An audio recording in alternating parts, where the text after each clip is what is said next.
وہی عمر جو پہلے مارتے تھے غریبوں کو، وہی فاروق امیر المومنین بنے، چہرے پہ نقاب پہنا، گلی سے گزر رہے، ایک بوڑھی اماں پریشان بیٹھی، عمر روک گئے، غلام سے کہنے لگے بوڑھی پریشان لگتی ہے، حضور پوچھ لیتے، فرمایا اماں اندر آ جائیں، اماں کہنے لگی جاؤ دوڑو اپنا کام کرو، کہا تیری مہربانی آنے دے، جب ضد کی تو کہنے لگی آ جاؤ، حضرت عمر اندر گئے، نقاب ہے چہرے، اماں کیوں پریشان ہو؟ کہنے لگی عمر سے بڑی شکایت۔ کیا ہوا؟ کہنے لگی بوڑھی بھی ہوں، بیوہ بھی ہوں، بے اولاد بھی ہوں، 25 دینار کا قرضہ چڑھ گیا، 3 دن ہو گئے روٹی نہیں کھائی، عمر امیر المومنین ہے، اس نے میرا حال ہی نہیں پوچھا۔ حضرت عمر کہنے لگے اماں عمر کو کیا پتا تو اس حال میں ہے؟ تو مدینے کی وہ بوڑھی عورت بھی جانتی تھی کہ جمہوریت کیا ہوتی ہے، جمہوریت کیا ہوتی ہے۔ اماں عمر کو کیا پتا کہ تو اس حال میں ہے؟ تو وہ اماں بولی، کہنے لگی کیا کہا تم نے؟ عمر کو پتا نہیں؟ تو عمر کو جا کے میرا پیغام دے دو کہ حکومت چھوڑ دے، اس کے حوالے کرے جو غریبوں کا پتہ رکھ سکتا ہے، نہ ادھر ادھر کی تو بات کر، یہ بتا کہ قافلہ کیوں لٹا؟ مجھے رہزنوں سے غرض نہیں، تیری رہبری کا سوال ہے۔ تو بہانہ کر کے سائیڈ پہ ہو گیا، بول، تو پتہ رکھ نہیں سکتا تو کیوں حکومت کرتا ہے؟ آپ کے غلام کہتے ہیں عمر دوڑ لگا کے باہر نکلے، کھانا پکا پکایا گھر سے لائے، 25 دینار بھی لائے، 2 بوریاں اناج کی کندھوں پہ رکھ لی۔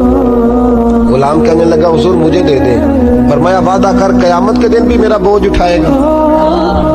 حضور میں نہیں اٹھا سکتا۔ عمر لائے، اس بوڑھی اماں کو 25 دینار دیے، 2-3 مہینے کا راشن دیا، کھانا کھلایا۔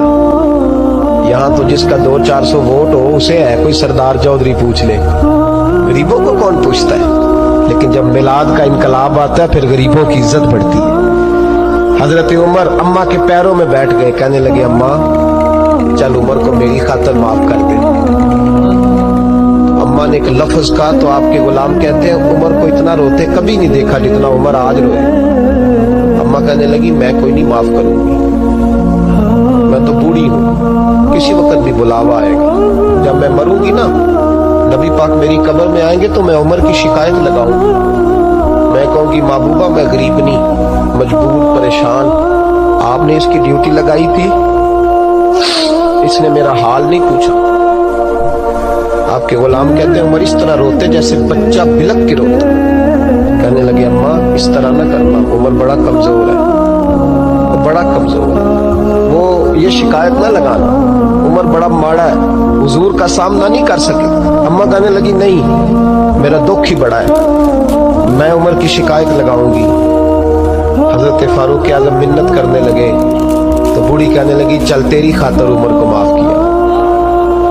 حضرت عمر کہنے لگے مجھے لکھ کے دے، اماں کہنے لگی تم لکھ دو میں سائن کر دیتی ہوں۔ حضرت عمر نے لکھا فلاں بنت فلاں عمر سے ناراض تھی، پھر عمر نے راضی کر لی۔ وہ اماں دستخط کرنے ہی لگی تھی کہ مولا علی شیر خدا آ گئے، حضرت عبداللہ ابن مسعود آ گئے رضی اللہ تعالی عنہما۔ اندر آتے ہی کہنے لگے عمر یہاں کھڑے ہو، میں سارے مدینے میں ڈھونڈ آیا ہوں، وہ ملک شام کے کچھ سفیر ملنے آئے۔ اماں فٹافٹ اٹھ گئی، ہائے یہ عمر تھا، عمر کے سامنے کہتی رہی۔ فاروق اعظم کہنے لگے نا اماں تو وعدے پہ قائم رہ، تو نے جو کیا ٹھیک کیا، سائن کر۔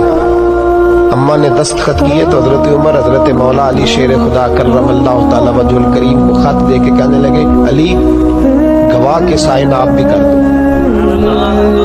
عبداللہ بطور گواہ تم بھی دستخط کر دو۔ جب سائن کر دیے تو حضرت عمر نے رکا لپیٹا اور حضرت علی کو دے کے کہنے لگے علی مجھے امید ہے میں تم سے پہلے دنیا سے چلا جاؤں، جب میں مر جاؤں تو یہ رکا میرے کفن میں رکھ دینا۔ میرے نبی نے اگر پوچھا عمر میری امت کا کیا کر کے آئے ہو تو میں رکا نکال کے عرض کروں گا مولا ایک بوڑھی اماں ناراض تھی، میں اسے بھی راضی کر